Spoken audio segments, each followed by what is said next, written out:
story that's gaining a lot of momentum, particularly after this weekend, out of the University of Missouri, the racial issues.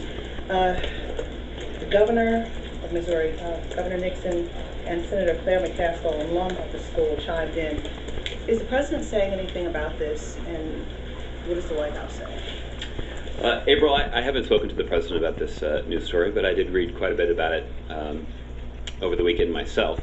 Missouri is my home state. I didn't attend the University of Missouri, but it's obviously a campus that I visited many times, and I have many friends who've attended there. It's the people of Missouri are justifiably proud of that education, of that institution of higher learning, and there's the people of Missouri take great pride in the institution that is the University of Missouri. And I think what is notable about many of the events that we saw over the weekend is the way that campus has really rallied together in support of the idea that every student that is admitted to the University of Missouri has a place on that campus and in that community. And that commitment to unity and equality and justice is one that I think the people of Missouri and certainly the Mizzou community can be proud of. But that's not, you don't get that result, the result of every student on campus feeling like they have a place by just hoping that it will happen. It requires work. It requires painstaking effort. And I think what we've seen is a commitment on the part of so many different members of that community to pursue that goal. And that's a really important thing. And you know, I think this also illustrates something that the president talked a lot about in the context of in his campaign, that a few people speaking up and speaking out can have a profound impact on the communities that where we live and work. This is a small group of students who stood up to make their voices heard and their views clear and their concerns public. And this had an impact on people all across that campus, including members of the football team, who obviously speak with quite a loud voice. But they were able to count on the support of their coaches, other members of the faculty. You know, I read in some of the news reports that the highest-ranking administration official on campus in Columbia actually spent time yesterday bringing food to the students who are camped out in protest and spending time talking to those student leaders. That's the kind of dialogue and work and unity that the Mizzou community is going to need to make progress on this issue. So you say it was a small group of people, and I understand that, but these small group of people made a very loud noise with racial slurs, anti-Semitic graffiti, swastikas drawn in feces.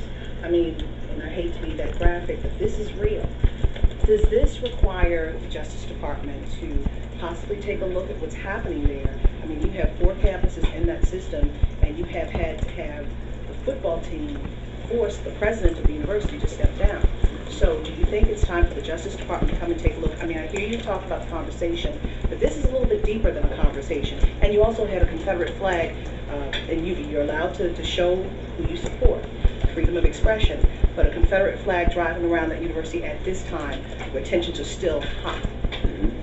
Well, just to be clear about my first answer, April, when I was referring to a small group of people, I was talking to the small group of students at the University of Missouri who decided to work together to make their voices heard, to raise these concerns, and to make sure that the concerns of minority students on campus at the University of Missouri were getting the attention that they deserved. And that did inspire a broader movement and a broader statement from what started out as a group of some of the members of the football team and grew into the support of the entire team and the coaching staff. And again, I think that's a testament to the unity of purpose that exists on that campus. And but that unity of purpose is not going to be enough. As I mentioned earlier, this is going to be hard work to eventually achieve this goal of making sure that it's clear that every member of that community has a rightful place there to be a contributor to that community and to feel at home there. And there's work that needs to be done, and I think I take great satisfaction, particularly when talking about my home state, in seeing so many people come together, determined to make progress on a very difficult question that is laced with some difficult history in that state. I'm in agreement with you there, but do you think at this point that there was a violation in hate, there was a hate crime or hate crimes, as well as civil rights violations that have occurred on those 4 campuses? That's obviously something that law enforcement officials will have to consider, and the Justice Department will have to consider that on their own, and I wouldn't want to say anything here that would be perceived as in any way influencing any decisions that they may or may not have to make. Okay? Chip? Familiarity with Missouri and the University of Missouri. Are you surprised about the kind of acts that April just detailed, the anti-Semitic and racist behavior on that campus? Well, I think there are a couple different ways to answer that question. I think any state institution is a product of the state and that state's history, and there's a very painful history, and it's not ancient history in the state of Missouri, and again, I think it is a testament to the courage of the people on campus at the University of Missouri who are speaking out, that they are standing up to confront those issues. I think the other thing that's important, Chip, and I think it's important that we don't lose this in the debate either. This debate's going on. This debate is not just occurring at the University of Missouri. That there are discussions about some of these issues that are taking place in campuses all across the country. And I, just reading in the newspaper today that there's been some concerns about the environment at Yale right now. It's obviously a very different situation. It's a private institution. The University of Missouri is a public institution.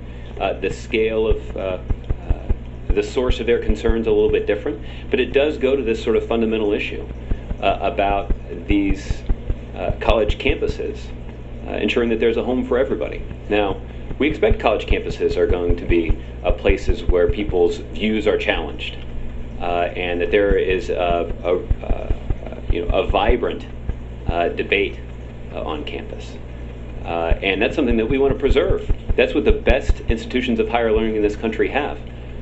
But we also need to make sure that that everybody who's on that campus feels like they have a home. Is this a teachable moment that the president might weigh in on? I wouldn't speculate at this point whether or not he would make a public statement on it, but presumably the next opportunity that one of you has to talk to him, maybe you'll ask him about it.